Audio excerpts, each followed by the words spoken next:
Good morning. I am Dr. Rohit Pasai, Associate Professor of Mathematics, Engineering Science Humanity Department.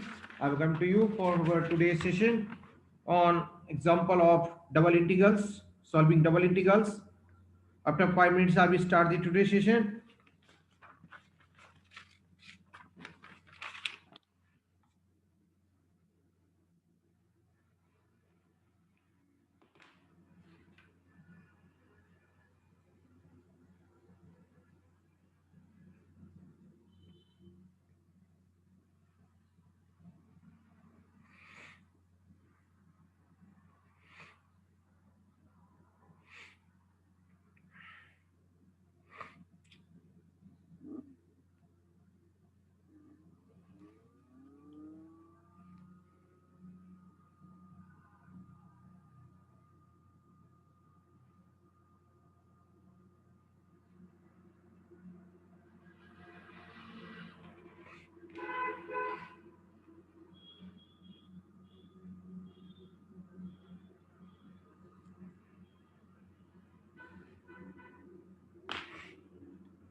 Very good morning.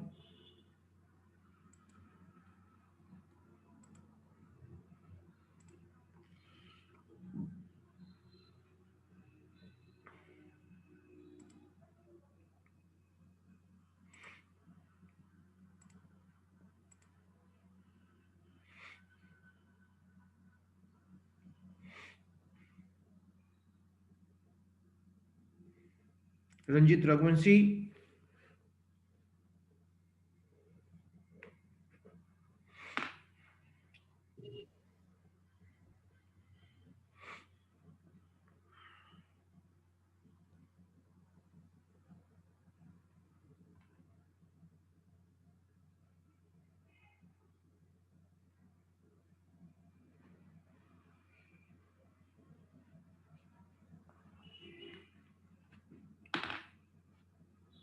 Yashika,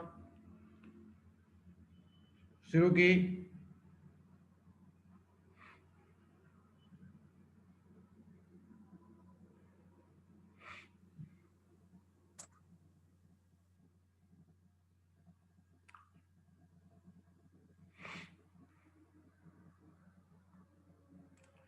Vishal Parmar,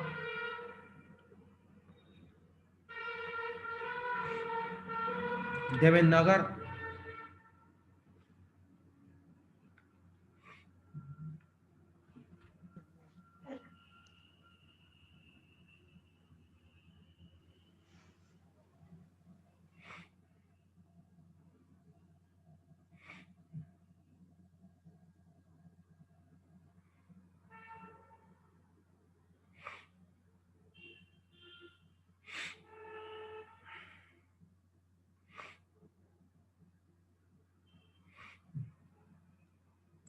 उनकी Chauhan,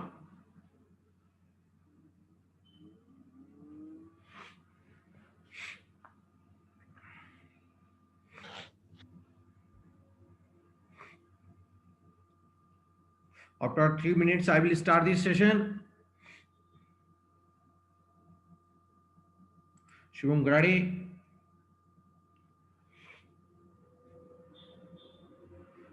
Ajay Gole,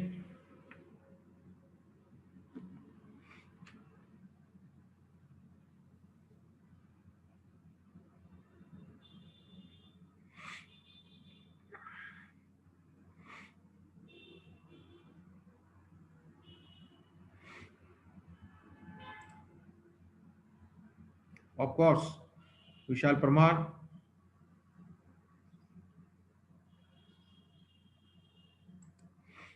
Good morning to all once again.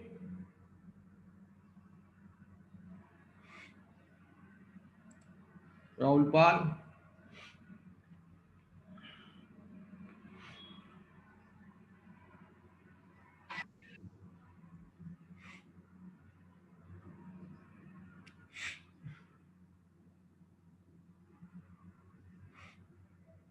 Piyush Kotwar,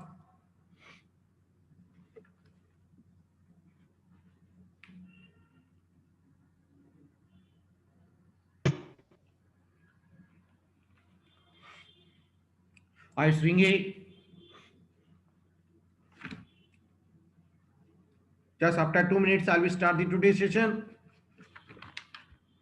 So, remaining part of yesterday problem number 940.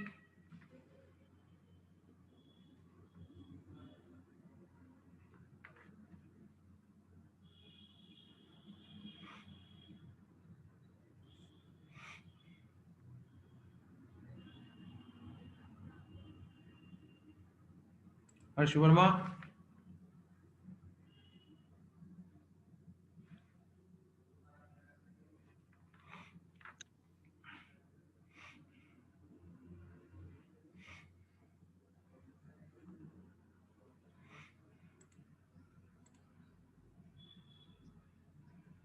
Okay.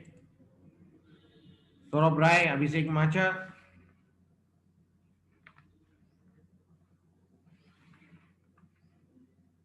लाएगा तो अच्छा ही लाएगा। बोलिए। Roll number 37।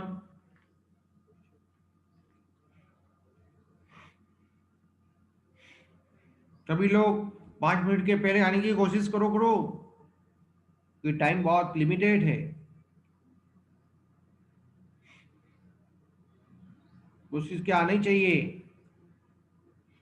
जब मेरे पास option रहता है तो मैं 5 मिनट पहले आपको परमिट करता हूं, तो अब तुम लोग वेट करना चाहिए, मेरे से पहले तैयार रहना चाहिए।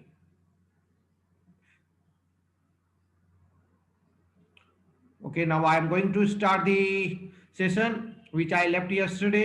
कल हमने जो क्वेश्चन को हमने करवाया था, आपको लिमिट तक बता दिया था कि कैसे हम लोग डबल इंटीग्रेशन में लिमिट को एलोकेट करते हैं। आज हम उसके बाद की जो स्टेप है, जो हमने इसके पहले क्वेश्चन में सीखी है, डबल इंटीग्रल को सॉल्व करने की जो मेथड कल की क्लास में सीखी है, उसको हम लोग यूटिलाइज करके आपको बताएंगे स्टेप बाय स्टेप। और फिर इसके बाद हम एक और टेक्निक हमारे पास है डबल इंटीग्रल को सॉल्व करने की। जब हमारा क्वेश्चन कार्टेशियन कोऑर्डिनेट में एक्स वाई कोऑर्डिनेट में सॉल्व नहीं होता है, तो हम उसे पोलर कोऑर्डिनेट में कन्वर्ट करके उस प्रॉब्लम को फिर सॉल्व करते हैं। उसको बोला जाता है change of variable techniques. So now okay, we come to that part first.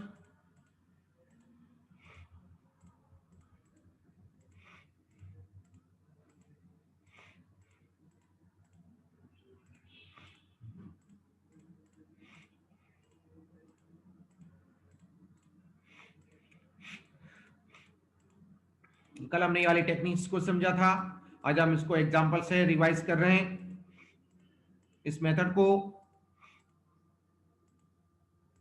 ये था हमारे सामने एग्जांपल डबल इंटीग्रल का, जिसमें लिमिट नहीं दी होती थी। तो हमें जब आपको डबल इंटीग्रल में यहाँ पर लिमिट नहीं दी होगी, तो उस केस में आपके पास जो रीजन रहता है उसकी इक्वेशंस दी रहती होती है।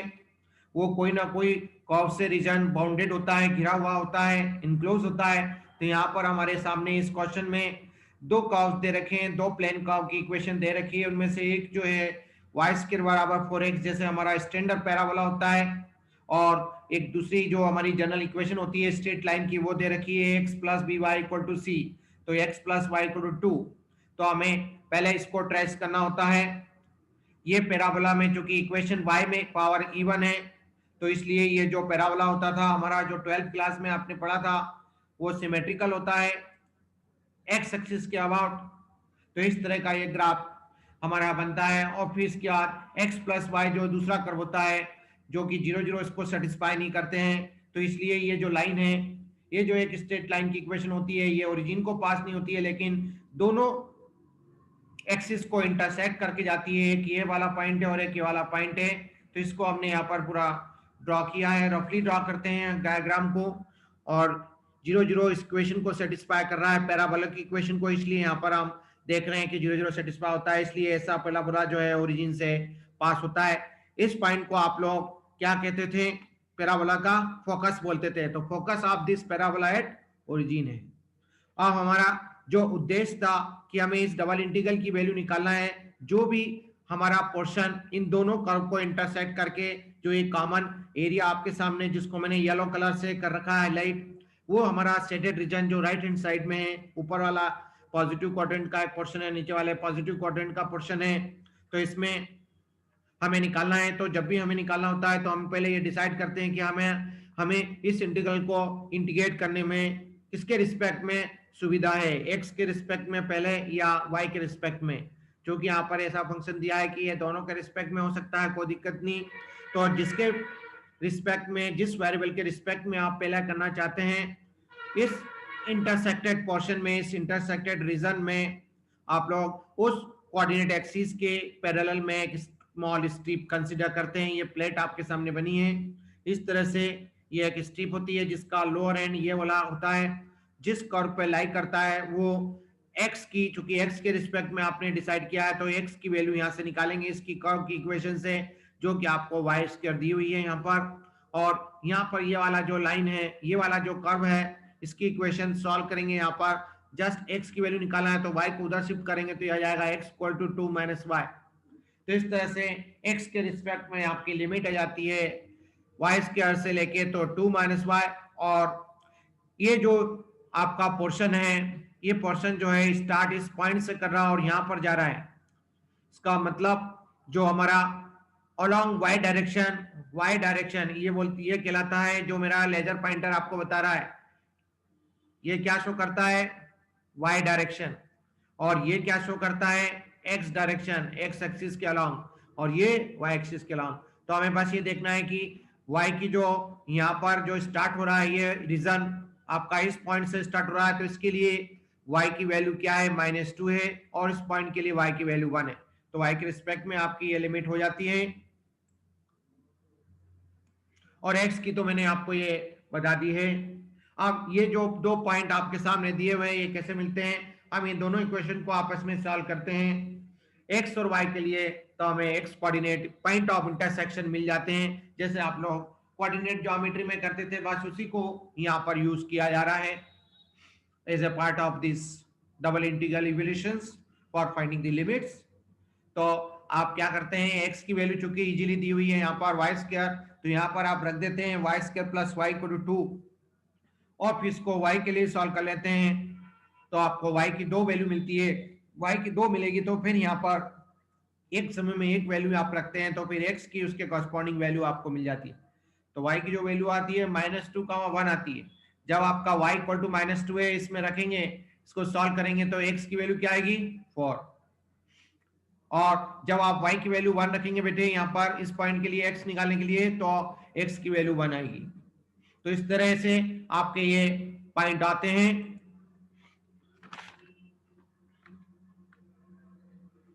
इस तरह से आपके इंटरसेक्शन पॉइंट्स आपको मिल जाते हैं, जिससे हमारा काम आगे का आसान हो जाता है। तो ऐसे क्वेश्चंस में हमें इस तरह की प्रैक्टिस करना होती है। तो मैंने कल बताई थी, आज फिर से इसको रिकॉल कर दिया आपके सामने, क्योंकि टाइम बहुत लिमिटेड है इस सेमेस्टर में, इसलिए आप लोग, मैं अपनी कोशिश कर रहा हूँ, बिल्कुल रिवाइज करता हूँ पिछला क्लास। आप लोगों को ट्राई इस तरह से करें कि अपना रिवीजन खुद करें, उसमें घर पे जो भी आज की क्लास में पढ़ाया जा रहा है उसको याद रखें, कल की क्लास में ये डेफिनेटली काम आएगा। तो वही जो बात मैंने अभी आपको ऑरली समझाई, यहाँ पर हमने कुछ शो अप कर दी है। The upper boundary changes from at x equal to 1, and the left boundary is same throughout R, and the right boundary is the same throughout R. So जो हमने आपको सामने ओरली डिस्कशन किया था, जो कैलकुलेशन बताया था, वो इस तरह से आप शॉर्ट में लिख सकते हैं, या इसके बाद चाहे तो इसमें डायरेक्ट हम जो मैंने बोला था आपको कि ये जो लिमिट्स ऑफ इंटीग्रेशन जो मिली है, ओरिजेंटल स्ट्रिप लिए, ओरिजेंटल का मतलब होता है एक्स एक्सिस के पैरेलल, ठीक है। ओरिजेंटल एक्सिस को क्या बोलते हैं कोऑर्डिनेट ज्योमेट्री में, एक्स एक्सिस बोलते हैं, और वर्टिकल एक्सिस को वाई एक्सिस बोलते हैं। तो यदि आपको ये क्वेश्चन एक्स के रिस्पेक्ट में सॉल्व करने में कन्वीनियंट है तो एक्स के रिस्पेक्ट में करेंगे, वाई के रिस्पेक्ट में कन्वीनियंट है तो पहले वाई के रिस्पेक्ट में करेंगे। तो इस तरह से हमने वहां पे डीए की जगह dx dy रख दिया, और चूंकि पहले हमने x के रिस्पेक्ट में इसको इंटीग्रेट करना है, तो इसलिए हम x के रिस्पेक्ट में इंटीग्रेट कर रहे हैं। तो ये यहाँ पर पहले x की लिमिट आएगी x equal to y square से x equal to 2 minus y, और y की लिमिट आएगी, y की वैल्यू लोअर लिमिट है -2 से 1। अब इसके बाद इसमें जैसे हमने अभी आपको मेथड बताई थी, चूंकि यहाँ पर आपको ये बात क्लियर है कि ये फर्स्ट इंटीग्रल में y इन्वॉल्व है, तो ऑब्वियसली इसका हमें ये दो वेरिएबल का जो फंक्शन दिया उसको x के रिस्पेक्ट में इंटीग्रेट करना होगा। सबसे पहले क्या होगा, इसका इंटीग्रेशन x के रिस्पेक्ट में करेंगे तो y को दिमाग में कांस्टेंट मान लीजिए, और जैसे अपन इंटीग्रेशन करते हैं उस तरह से इसको इंटीग्रेट कीजिए। तो पहली टर्म का इंटीग्रेशन क्या होगा अंकित? फर्स्ट टर्म का इंटीग्रेशन क्या होगा बताओ अंकित, बताओ डे अंकित। ये आपका फंक्शन है 6x है, इसका x के रिस्पेक्ट में इंटीग्रेशन क्या होगा? 6x² upon 2।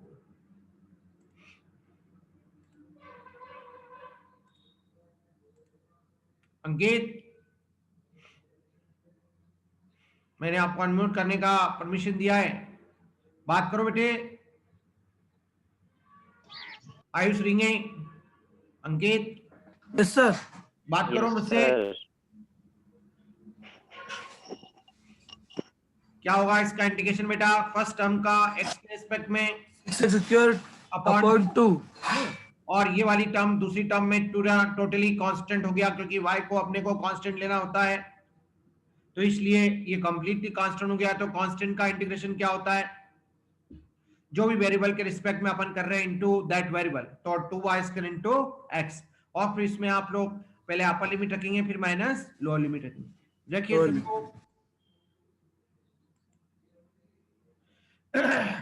तो 2 3 6 होता है, 3 से 6 को डिवाइड किया तो 3x² आ गया पहली टर्म में, दूसरी टर्म में आ गया 2xy², और लिमिट हमें रखना है x इक्वल टू y² से लेके, तो x equal to 2 minus y and dy। अभी हम इसको कुछ नहीं कर रहे हैं, अभी हमने पहले x के रिस्पेक्ट में इसको इंटीग्रेट किया है। जैसे अपन पार्शियल डिफरेंशिएशन करते थे उसी तरह से ये आपका पार्शियल इंटीग्रेशन कहलाता है। अब इसके बाद की स्टेप क्या है कि पहले अपर लिमिट, मतलब जहां पर x से पहले x की जगह क्या रखेंगे अंकित? 2 माइनस y रखेंगे बेटे।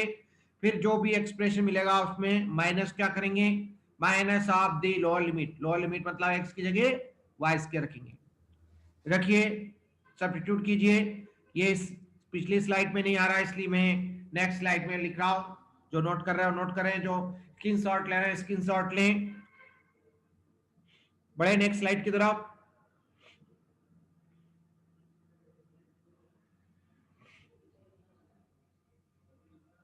ठीक है अंकित, ये रहा आपके सामने। पहले अपन लिमिट में x की जगह 2 माइनस y रखा दोनों टर्म में, फिर माइनस x की जगह में हमने वो वैल्यू रखी, तो इस तरह से ये एक्सप्रेशन हमें यहाँ पर आपके सामने मिलते हैं। अभी हम पहले इसको सभी लोग इसको सॉल्व करेंगे, सभी लोग इसको सिंप्लीफाई करेंगे जैसे अपन नॉर्मली एलजेब्रास में सॉल्व करते हैं। a माइनस बी का होल स्क्वायर से इसको खोलेंगे, a माइनस बी के होल स्क्वायर, इसमें लगेगा नहीं, इसकी जरूरत नहीं, इसको तो नॉर्मली मल्टीप्लाई करके ओपन करेंगे। तो ये पूरा ब्रैकेट ओपन करेंगे, फिर इसके बाद माइनस करके, क्योंकि बाहर माइनस का साइन है तो अंदर की ब्रैकेट का टर्म का साइन बदल जाता है, बेसिक रूल होता है अर्थमेटिक का, उससे इसको ओपन करेंगे और फिर लाइक पावर्स की टर्म्स को कलेक्ट करेंगे। तो ये आपके पास ये एक्सप्रेशन आता है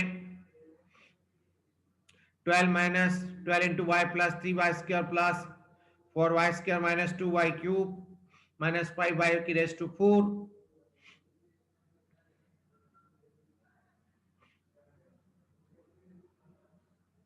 अब इसमें आपको कुछ कॉमन टर्म दिख रही है, उनको भी आप इस ब्रैकेट को ओपन करके फिर से इसको सॉल्व कर सकते हैं। तो 4 और 3 7 हो जाएंगे, 7x² हो जाएंगे। y³ की टर्म एक ही है तो एक ही बार लिखी जाएगी, कांस्टेंट भी एक बार है तो एक ही बार रहेगा, y की घात 5 है, 4 है तो 4 एज इट इज लिखी जाएगी। तो 12 माइनस 12y, y वाला कोई इसका सपोर्टिंग नहीं है 12y की, मतलब y की जो है सिंगल टर्म है तो सिंगल टर्म आएगी। 12 मतलब कांस्टेंट है तो कांस्टेंट में और कहीं जगह कांस्टेंट प्लस माइनस में नहीं है तो एज इट इज 12 आएगा। फिर y² की टर्म को देखा हमने, अभी आपको बताया था 4 प्लस 3 7 y² होता है, और 3y² माइनस 2y², 2 हाँ माइनस ये तो आपका कर दिया, इसमें माइनस 2y³ y³ का कोई सपोर्टिंग नहीं है, इसमें कोई भी दूसरी टर्म नहीं है, एज इट इज लिख दिया। फिर y की पावर 4 की भी एक सिंगल टर्म है तो वो भी एज इट इज लिख दी। अब इसके बाद जैसे अपन एक सिंगल इंटीग्रल को डेफिनेट से इंटीग्रल को सॉल्व करते हैं, सिंगल को उस तरह से आप इसको इंटीग्रेट करेंगे। तो एक बार डबल इंटीग्रल सॉल्व होने के बाद वो एक सिंगल इंटीग्रल में कन्वर्ट हो जाता है। और फिर इसके बाद जो हमारे पास सिंगल इंटीग्रल को जो सॉल्व करने की मेथड अभी तक हमने सीखी है 12th क्लास से लेके, तो अभी इस सेमेस्टर में भी वो उनमें से कोई सी भी मेथड लग जाती है। यहाँ पर तो बहुत सिंपल मेथड लग रही है आपके सामने। पहली टर्म का अलग होगा क्योंकि वो डिफरेंट फंक्शन है, कांस्टेंट है, 12y हो गया बेटे। यहाँ पर फिर इस टर्म का करेंगे तो 12y² आएगा, तो 2 6 12 होता है, तो ये -6y² हो जाएगा। फिर इसमें 7y² है तो y³ हो जाएगा, तो 7/3 एज इट इज रहेगा। यहाँ पर आ जाएगा आपका 2 × y⁴/4, तो 2 to the 4 होने से ये -1/4 ऑफ y4 आ जाएगा। और ये हो जाएगा आपका y की पावर प्लस में 1 हो जाएगी, तो y5/5, तो 5 से 5 कट जाएगा, तो सिंपली y की पावर 5 की एक सिंगल टर्म आ जाएगी। फिर इसमें ये जो पूरा इंटीग्रेशन करने के बाद आया, इसमें हम लोग अपनी लिमिट रखेंगे -2 से 1। अब सभी लोग ये वैल्यू रखेंगे और इसको क्रॉस वेरीफाई करेंगे आज की क्लास के बाद, ठीक है। वैसे मैंने यहाँ पर एक एक वैल्यू रख के अभी आपको बताई है। पहले अपर लिमिट रख के बताइए। 12 × 1 -6 × 1 का स्क्वायर 6 होता है, 7/3 × 1, फिर -1/2 × 1 की पावर 4 क्या होती है, -1/2 -1। ये हो गया अपर लिमिट। फिर माइनस लोअर लिमिट, बिल्कुल जैसे छोटी क्लास में स्टूडेंट को हम लोग स्कूलों में पढ़ाया जाता है, बिल्कुल उसी तरीके से धीरे धीरे आपको पढ़ा रहे हैं, धीरे धीरे आपका नॉलेज अपडेट कर रहे हैं। आपका केवल एक ड्यूटी बनती है कि आप भी इसका क्लास के बाद अच्छे से रिवीजन करें और इस टाइप के क्वेश्चन 2-3 प्रैक्टिस जरूर करें। इस तरह से आपका माइनस ऑफ इसमें मल्टीप्लाई करेंगे तो ये हो जाएगा -24। यहाँ पर आपका ये भी 2 2 -2 का स्क्वायर करते तो कितना आता है अंकित, बताओ अजय बोले। -2 का वर्क करेगा तो कितना मिलता है, 4 4 × 6 24। फिर यहाँ पर ये y की पावर क्यूब है मतलब ऑड है, तो -2 का जब तू 3 बार गुणा करेगा तो क्या मिलेगा, -2 को -2 -2 -2 माइनस माइनस प्लस, फिर से माइनस। जब भी माइनस में कोई क्वांटिटी होती है तो उसका पहले हिसाब पहले करते हैं अपन, क्योंकि वो बहुत डेंजर रहता है, माइनस बहुत गड़बड़ी करता है, इसलिए उससे बहुत संभल के चलना। जस्ट लाइक एक राक्षस होता है माइनस, ठीक है, ओके। तो आपका यहाँ पर हो जाता है, तो इस तरह से ये मल्टीप्लाई होने के बाद ये वैल्यू मिलती है। 7 × 8 = 56 होता है, तो माइनस होगा क्योंकि ये पूरे में माइनस साइन लगा है, तो आपके सामने ये वैल्यू आ जाएगी। फिर इसके बाद आप लोग ये लिखेंगे, फिर इसके बाद आप लोग, चूंकि 8 पावर है इसलिए माइनस हो गया, अभी बताया था। y की घात इवन है तो माइनस का 3-4 बार गुणा करते हैं तो क्या मिलता है अंकित, अभिषेक तुम बताओ बेटे, अभिषेक अभिषेक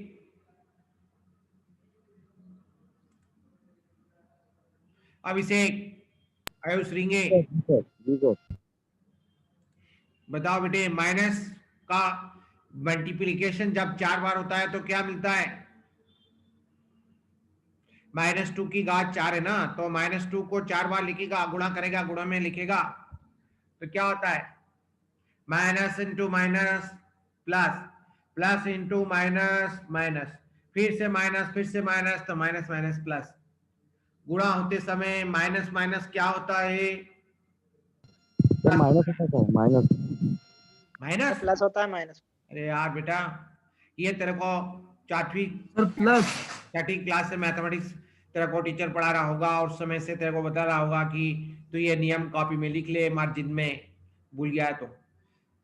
अपोजिट्स, अब जब सेम साइन का मल्टीप्लाई होता है गणित में, जब सेम साइन का मल्टीप्लिकेशन होता है तो प्लस मिलता है।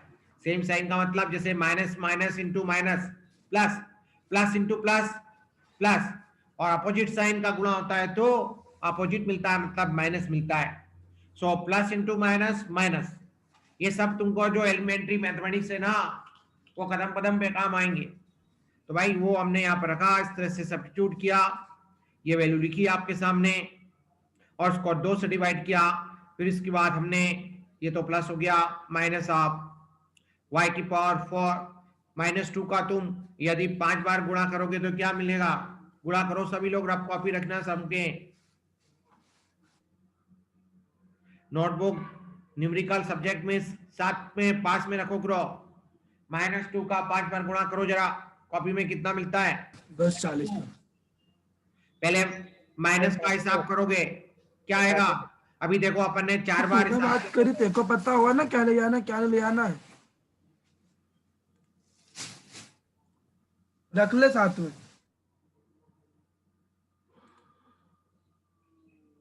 इस तरह से अब आप इसमें का जैसे नॉर्मल क्लास में, छोटी क्लास में आप ब्रैकेट ओपन करते थे, उसी तरह से इसका ब्रैकेट, 2 टर्म है तो उनका ब्रैकेट ओपन करेंगे।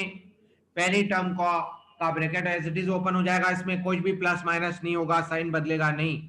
लेकिन जब दूसरे ब्रैकेट का साइन, दूसरा ब्रैकेट जब खुलता है तो उसमें ध्यान रखना होता है कहीं बाहर कोई खतरा तो नहीं है, बाहर की तरफ नजर रखो।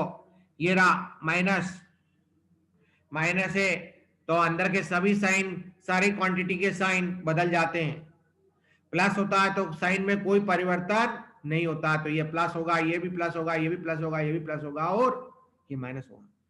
करेंगे आप सभी लोग इसको और बताएंगे। इस तरह से पूरा सॉल्व करने के बाद, एलसीएम लेने के बाद, सिंप्लीफाई करने के बाद ये जो आंसर आता है वो है आपका न्यूमेरिक आंसर मिलेगा 99/2, 99/2। ये इस क्वेश्चन का फाइनल आंसर होगा, जो कि इस तरह का रीजन जो आपके सामने दिया होगा, डबल इंटीग्रेशन की वैल्यू होगी आपके इस मेथड से। अब कभी कभी हमारे पास कुछ ऐसी सिचुएशन होती है कि हमारा जो डबल इंटीग्रल का प्रॉब्लम है वो एक्स वाई कोऑर्डिनेट में सॉल्व होता नहीं है, तो हमें ऐसे केस में पोलर कोऑर्डिनेट में बदलना होता है। सभी को मालूम है कि नहीं पोलर कोऑर्डिनेट क्या होते हैं? x equal to r cos theta, y equal to r sin theta. एक राइट एंगल ट्रायंगल बनाते हैं कोऑर्डिनेट प्लेन में और वहां पे पाइथागोरस थ्योरम लगा के हम sin थीटा cos थीटा की वैल्यू निकालते हैं और उसमें जो आपका हाइपोटेन्यूस होता है वो आपके लिए पाइथागोरस थ्योरम लगेगा, तो उसकी वैल्यू क्या होती है? r स्क्वायर बराबर x square plus y square. उस तरह से यहाँ पर चूंकि डबल इंटीग्रल को अपन कन्वर्ट कर रहे हैं, डबल इंटीग्रल को हम पोलर फॉर्म में कन्वर्ट कर रहे हैं, तो इसमें आपके पास x और y कोऑर्डिनेट तो आपको दिया हुआ है, इसको आपको r थीटा में बदलना है तो वो डिनोमिनेटर में आते हैं। ये मेथड आपके कोर्स में नहीं है, बस आपके जो कोर्स में है वो ये है कि आपको ये फॉर्मूला रखना पड़ेगा ध्यान में, dx dy छोटे से पर्सन का एरिया होता है, क्रॉस सेक्शनल एरिया होता है, इसकी वैल्यू dx dy की वैल्यू जो रखते हैं हम लोग वो r dr d थीटा रखते हैं। इन जनरल पोलर कोऑर्डिनेट्स में जो नॉर्मली हमारा xy कोऑर्डिनेट में ओरिजिन होता है ना, उसको हम पोलर कोऑर्डिनेट में पोल से बोलते हैं, पोल से कॉल करते हैं। और ये जो x एक्सिस होता है जहां पर मेरा लेजर पॉइंटर है बेटे, इसको हम लोग इनिशियल लाइन बोलते हैं या इनिशियल एक्सिस बोलते हैं।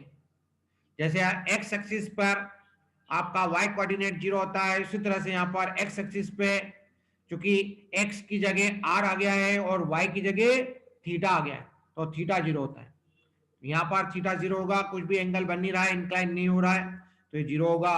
फिर इसके बाद यहाँ पर ये कुछ ना कुछ एंगल बन रही है, ये इनिशियल लाइन कुछ ना कुछ एक एंगल बना रही है, उसको मैंने मान लिया है अल्फा है और अल्फा से लेके बीटा तक है। थीटा बराबर अल्फा से थीटा बराबर बीटा तक है और r equal to some function of theta, ये आपको दिया रहता है। कर्व की इक्वेशन जो कार्टेशियन फॉर्म में होती है उसकी वजह ये पोलर फॉर्म में दी होती है।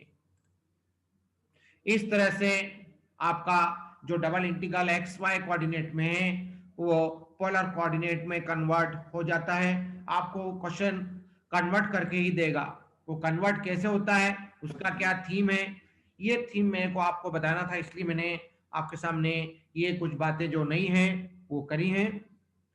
और भी आगे हम लोग नई नई चीजें सीखते रहेंगे। तो आपको दिमाग में सेट करते जाना है।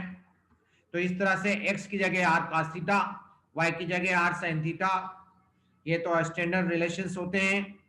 और dx dy की जगह dA की जगह तो r dr t थीटा रखना होता है। अभी हमें, यदि हमने डिसाइड किया है कि पहले इस फंक्शन को थीटा के रिस्पेक्ट में इंटीग्रेट करने में आसानी है, तो हम इस पहले वाले इंटीग्रल में थीटा के रिस्पेक्ट में लिमिट रखते हैं। ये जो एंगल होता है थीटा की लिमिट्स होती है, और यहाँ पर जो लिमिट होती है वो आर की लिमिट होती है, आर के रिस्पेक्ट में लिमिट होती है। आर को बोला जाता है radial distance. Theta r equal to alpha से थीटा इक्वल टू अल्फा से थीटा इक्वल टू बीटा और this equal to this.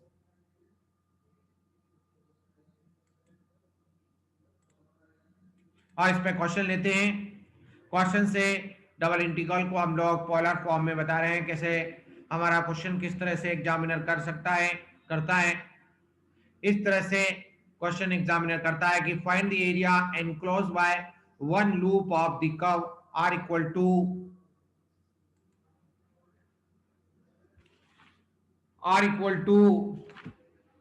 cos of 2 theta. इस तरह का पोलर कोऑर्डिनेट्स में कोई भी कर्व आपको दिया हो सकता है। So first of all we find the region of integration. हमें एरिया निकालना है, हमें डबल इंटीग्रल्स का फॉर्मूला अप्लाई करना है, तो हमें लिमिट लगेगी। यहाँ पर इस केस में डबल इंटीग्रल रेडीमेड नहीं दिया है, लिमिट्स के साथ दिया नहीं है, तो इसलिए हम उसको सबसे पहले इस रीजन का हम लोग ट्रेस आउट करेंगे। तो first of all we find the region of integration. For this we trace it as follows. तो उसके लिए हमारा सबसे पहला पॉइंट होता है सिमेट्री का। हम उस फंक्शन की वो जो भी इक्वेशन कर्व की दी है, प्लेन कर्व की जो इक्वेशन दी है, उसकी सिमेट्री चेक करते हैं। कल मैंने आपको बताया था सिमेट्री किसी कर्व से मतलब होता है कि कर्व का उसके एक्सिस के अबाउट इक्वली डिवीजन, आधा पोर्शन ऊपर आधा पोर्शन नीचे। यदि चारों क्वाड्रेंट ले रहे हैं तो चारों क्वाड्रेंट में उसका जो पोर्शन होगा वो इक्वली सपोर्टिंग होगा। जैसे अपन x square plus y square equal to r square, एक सर्कल को हम यदि उसका ग्राफ बनाते हैं, इसका ओरिजिन सेंटर पे होता है, तो आपने देखा होगा इसमें चारों क्वाड्रेंट में उसका पोर्शन एक सरी का होता है। मतलब ये सर्कल दोनों एक्सिस के अबाउट सिमेट्रिकल है, इक्वली डिवाइडेड है वो about the all four coordinate axis here. तो जब हम यहाँ पर पोलर कोऑर्डिनेट्स में थीटा की जगह माइनस थीटा रखते हैं, तो cos 2 theta, cos of minus 2 theta की वैल्यू क्या होती है? cos ऑफ माइनस थीटा क्या होता है? बोलो। cos थीटा होता है। तो आपकी ये जो इक्वेशन है अनचेंज रही। जब भी इस तरह की स्थिति बनेगी तब इससे मतलब होता है, ये इस बात का सत्यापन करता है कि कर्व जो है इनिशियल लाइन के अबाउट सिमेट्रिकल है। इनिशियल लाइन मतलब होता है आपका एक्स एक्सिस। यदि हम एक्स वाई कोऑर्डिनेट में बात करें तो एक्स एक्सिस। जस्ट समझने के लिए मैंने एक्स एक्सिस लिखा है, वैसे आपको बोलना इनिशियल लाइन है, ठीक है। अब आ रहे हैं हम दूसरा पॉइंट ट्रेस करने का, वो होता है पोल या ओरिजिन। मतलब ये हमने कुछ कार्टेशियन में भी आपको कल के क्लास में वो पिछले क्वेश्चन में ग्राफ बनाने के समय बताया था, उसको हम यहाँ पर फिर से पोलर में भी बता रहे हैं। हमें ये देखना होता है कि क्या वो कर्व, क्या वो प्लेन कर्व या रिलेशन या इक्वेशन, जिसको अपन गणित की भाषा में रिलेशन बोलते हैं, कंप्यूटर की भाषा में रिलेशन बोलते हैं, और ज्योमेट्री की भाषा में शेप बोलते हैं, कर्व बोलते हैं, क्या वो कर्व ओरिजिन से पास हो रहा है। ओरिजिन को हम लोग पोलर कोऑर्डिनेट में पोल बोला जाता है। तो इसकी क्या कंडीशन होती है वो भी हम यहाँ पर समझ रहे हैं कि जब थीटा की किसी वैल्यू के लिए, जब कोई भी थीटा की कोई वैल्यू के लिए आर की वैल्यू यदि 0 हो जाती है, तो इससे इसका सत्यापन होता है कि वो कर्व ओरिजिन से पास होके जा रहा है। उसकी रेडियल डिस्टेंस 0 है, मतलब उसकी ओरिजिन के रिस्पेक्ट में 0 जो है, ओरिजिन जो है उससे पास हो रहा है, ओरिजिनेट हो रहा है। ओरिजिन से पास होने का मतलब है वो ओरिजिनेट होना। कुछ कर्व ओरिजिन से स्टार्ट होते हैं और उसी पे खत्म हो जाते हैं। तो यहाँ पर ये कर्व आपका, चूंकि थीटा की जगह यदि अपन यहाँ पर π/4 रखेंगे, और भी कोई एंगल आप सोच सकते हैं, जरूर नहीं कि π/4 हो, और भी कुछ एंगल आप सोच सकते हैं, कोई दिक्कत नहीं। मुझे सबसे पहले ये लगा कि यहाँ पर क्योंकि cos पाई बाय 2 की वैल्यू 0 होती है, तो पाई बाय 2 किस कब आएगा, जब अपन थीटा की वैल्यू पाई बाय 4 रखेंगे, तो 2 टू 4 होके क्या हो जाएगा, cos पाई बाय 2 की वैल्यू 0 होती है, तो इसलिए r 0 हो जाएगा। This implies that the curve passes through origin या पोल। अब इसके बाद ठीक उसके तुरंत बाद यदि हमें ये दो बात का आइडिया हो गया है, दो बात से कुछ शेप बनाने का आइडिया हो जाता है, कर्व का डिजाइन करने का आइडिया बन जाता है, इसलिए दो पॉइंट हम पहले चेक करेंगे। फिर इसके बाद अब हम वन बाय वन करके हमें वो सारे कोऑर्डिनेट्स निकालना पड़ेंगे, पॉइंट्स निकालना होंगे, क्योंकि देखो जो एक कर्व होता है, कर्व मतलब शेप, वो किससे मिलके बना होता है, उसको हम लोग यदि मैथ्स की भाषा में डिफाइन करें तो हम बोलते हैं कि वो लोकस ऑफ द पॉइंट्स है। कोई भी कर्व, कोई भी शेप लोकस ऑफ पॉइंट्स होता है। अलग अलग जगह के जो सिचुएटेड बिंदु होते हैं, अलग अलग अवेलेबल होते हैं, उन उन बिंदुओं को जब मिलाया जाता है तो हमें एक शेप मिलता है। कभी सर्कल मिलता है, कभी इलिप्स मिलता है, कभी पैराबोला मिलता है। यहाँ पर हमें लूप मिलेंगे, एक लूप नहीं बहुत सारे लूप मिलेंगे इस कर्व में, तो उसमें से एक लूप का हमें एरिया निकालना है और उसके लिए हमें डबल इंटीग्रल यूज करना है।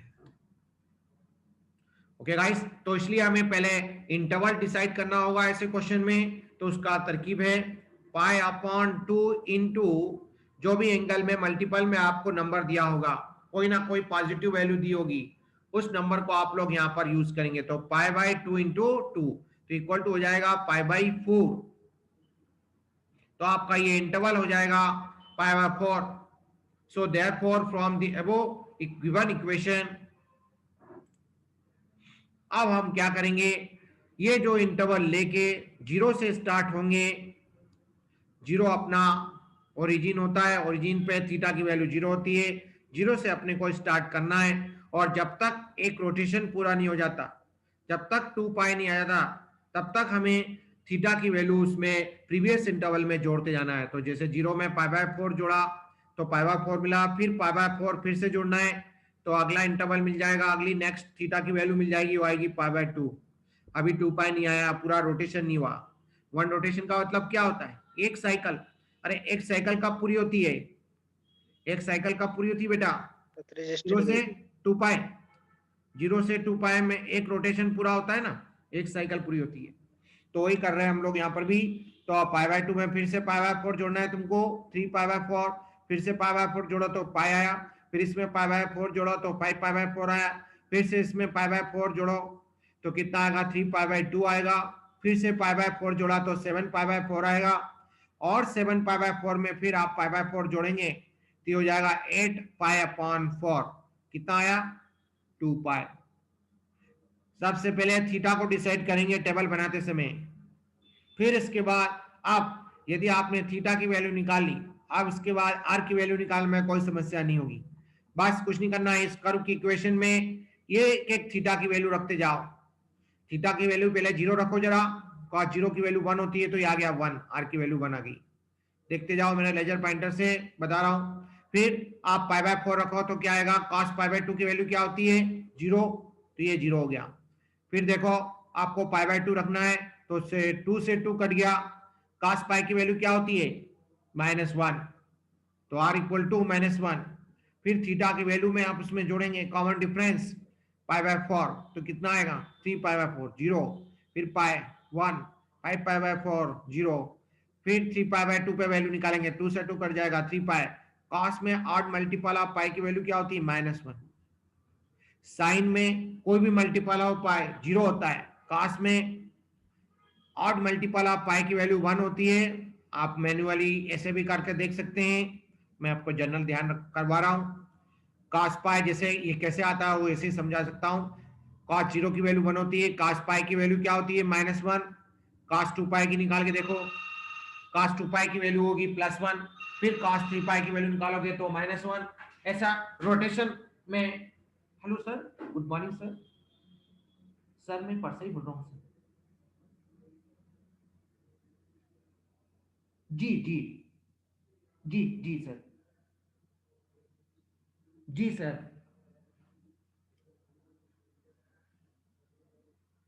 मीटिंग आईडी का सर मैं अभी लेक्चर में हूँ, जैसे ही मेरे को लेक्चर हो जाता है तो आप बता दीजिए सर, मैं अभी कर दूंगा सर मैं।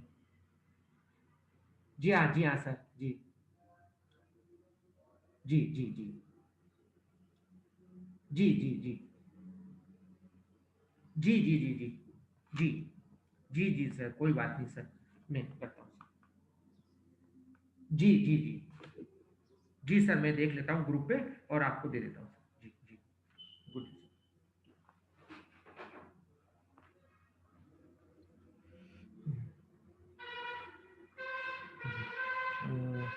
ओके, 2 मिनट, हमारा फोन आ गया था।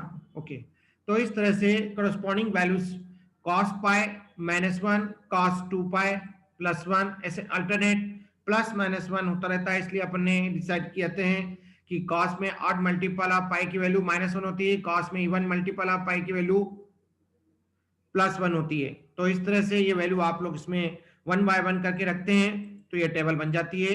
और टेबल बनते से फिर हम लोग क्या करते हैं, हमारा जो कोऑर्डिनेट प्लेन होता है उसमें ये वैल्यू को अपन एलोकेट करते हैं। आर की वैल्यू 1, थीटा की वैल्यू 0, आर की वैल्यू π/4, थीटा की वैल्यू π/4, आर की वैल्यू 0। तो इस तरह से आपके सामने ये आपके सामने दिख रहा है, ये 1 है मैक्सिमम, आर की वैल्यू 1 है।